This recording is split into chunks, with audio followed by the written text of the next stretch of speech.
What's good, everybody? You are here with David Apodaca on the Sports and Coffee podcast. Why is it called the Sports and Coffee podcast? Because I'm drinking coffee and talking about sports. So, the other day, me and my buddies just hanging out talking about football because it's about to start up soon. One of my buddies go, "Hey man, aren't the Raiders trying to get rid of Derek Carr?" And I looked at him and I was just puzzled. And he was just going, giving me his put on it. He was like, "Yeah, Derek Carr is super overrated." And I was just puzzled when he said that because I think Derek Carr is one of the most underrated quarterbacks in the NFL. And I'm going to give you 4 reasons why he's one of the most underrated quarterbacks in the NFL. Reason number 1, his lack of weapons, his whole career. Well, most of his career, because he did have one season where he just had 2 good receivers. But I'm going to list each top receiver. Andre Holmes, James Jones. This was his rookie year. And that was his top 2 receivers. And that was, oh God, that was just a terrible season. The Raiders won that first game on Thursday Night Football against the Chiefs. James Jones caught a touchdown in the middle of the field. So that was his rookie year. The next year, next 2 years actually, he had Amari Cooper and Michael Crabtree, which was an absolute beast of a receiving core, and I love the duo. That was his MVP season, 2016. He was on top of his game. So this is the one time he had true weapons. The next year, though, after those 2 seasons, he had Jordy Nelson and Martavis Bryant. Jordy Nelson was on his last leg. Martavis Bryant was on his last joint. So, as you can see, he didn't have a consistent receiving core right there either. And then you have last year a number 2 receiver playing at number 1 because of the whole Antonio Brown thing going on. Terrell Williams and a rookie, Hunter Renfrow. Along with that, the receiving core was flipping, flopping everywhere. They were signing guys, releasing guys. Every week they had a new receiver in the building. And it was just hectic in the receiving room. So he never really had a consistent receiving core except for in 2016, which I will get to. He never had a consistent receiving core. A good one at that, except for 2016. Reason number 2. His MVP season, 2016, we're going to compare it to 2019. In 2019, he threw for 4,054 yards. In 2016, he's thrown for 3,937. As you see, he's thrown more yards in 2019. And a little side fact, he's always thrown more yards. Each year he was in the NFL. You see, again, he's developing and getting better and better and better. In 2016, he's thrown for 28 touchdowns. In 2019, 21, but he had this awesome rookie running back who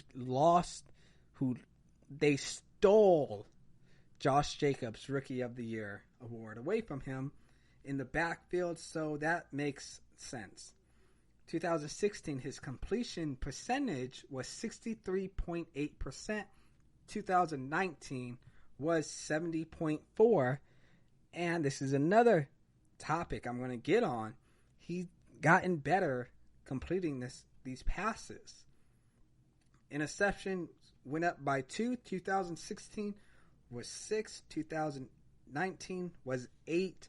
Now, 2019, there was some ugly interceptions where there was no receiver there and he threw the ball up. So this is one that Derek Carr needs to improve on a lot. But it's just odd.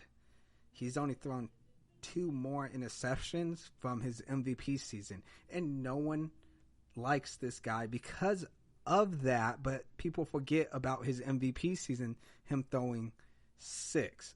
Now, hold on. Timeout. He didn't win MVP. He was in the MVP race. Okay, let me just throw that out there real quick. I don't want you to think he won the MVP award.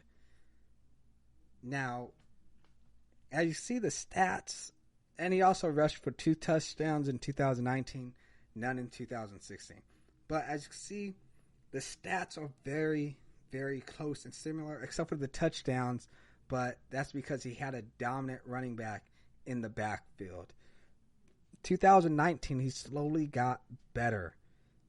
And 2016, yes, MVP season, but he had a receiving core who can spread the field and make plays on their own compared to 2019 when he had a rookie receiver and a number 2 receiver playing in the number 1 receiver position.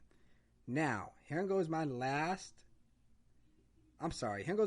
third reason. Derek Carr gets a lot of slack for not throwing the deep ball. But passes farther than 10 yards in 2019, he threw 67.2%. That was the most accurate in the NFL. And since 2016 till now, he's the third accurate quarterback in the deep ball. So, yes, we've all seen a receiver deep, wide open down the field, and he doesn't throw that ball. But when he does throw it, most of the time he completes that pass. Also, a little side note, Derek Carr was the most accurate quarterback running a play action pass in 2019. I'm not going to go into this one because it's a play action, throw it to the fullback. It's a play action, throw it to the tight end. Little 3-yard completions. I don't like getting into that because it's just little dinks and dunks here and there. But like I said, Derek Carr does throw the deep ball. Back in 2014 when he got drafted, the big hit on him was he can't throw an accurate deep ball. But again, he slowly developed and became an accurate deep ball thrower. So everyone's saying that he can't throw the deep ball. This is probably where he gets the most hate from and where people think he's overrated. That's one of the reasons why I think he's underrated. Now, here goes the last reason why I think Derek Carr is highly underrated. Now, I'm going to go back to the last 3 seasons. His completion percentage.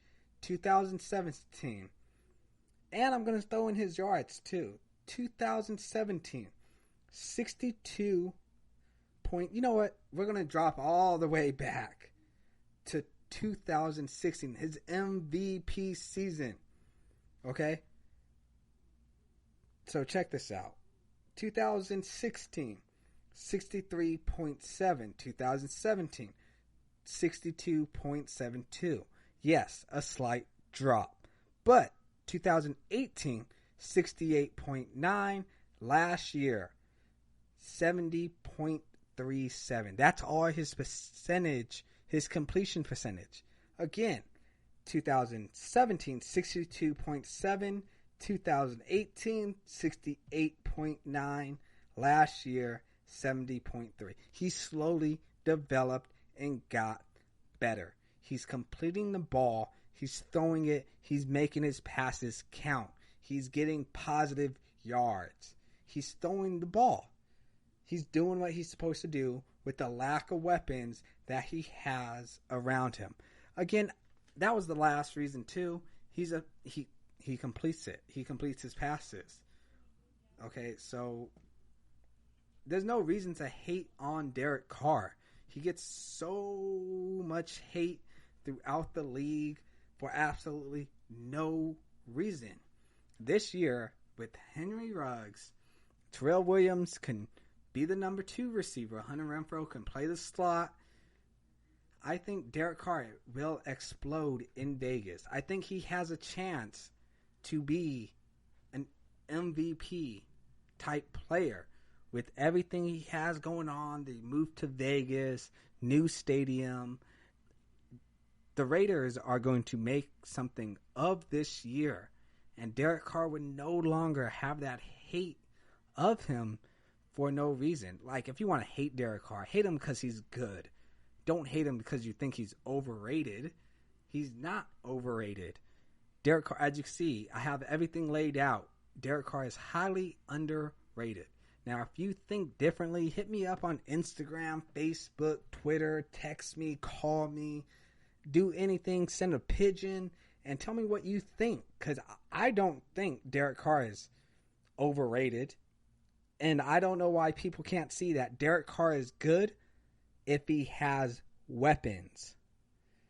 This is David Apodaca, and you're listening to Sports with Coffee. I hope you enjoyed it.